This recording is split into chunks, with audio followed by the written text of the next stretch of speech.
Assalamualaikum warahmatullahi wabarakatuh. Apa kabar sahabat rumah belajar?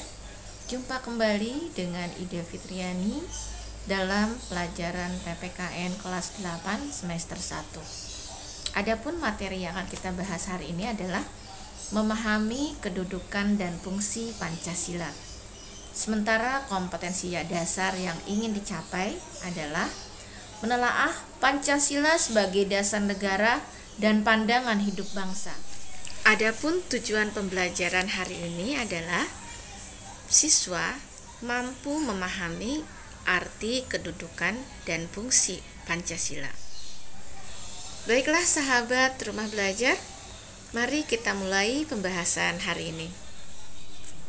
Istilah Pancasila dalam bahasa Sanskerta sudah dikenal di Indonesia sejak abad ke-14 karena sudah termuat di dalam Kitab Sutasoma karangan Tantular dan Kitab Negara Kartagama karangan Empu Prapanca.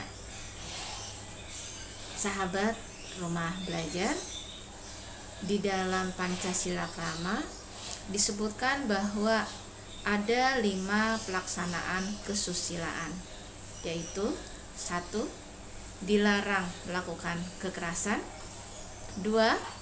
Dilarang mencuri. 3. Dilarang berjiwa dengki. 4. Dilarang berbohong. 5. Dilarang mabuk atau minuman keras. Sahabat rumah belajar, selanjutnya adalah peran dan fungsi Pancasila.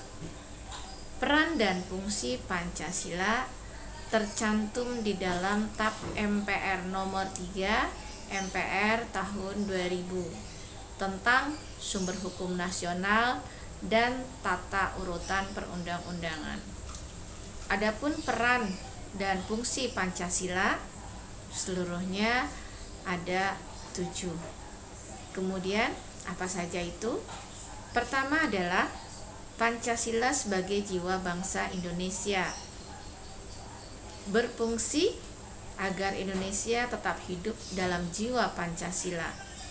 Yang kedua, Pancasila sebagai kepribadian bangsa Indonesia, memiliki fungsi yaitu sebagai hal yang memberikan corak khas bangsa Indonesia dan jadi pembeda yang membedakan antara bangsa kita dengan bangsa yang lain.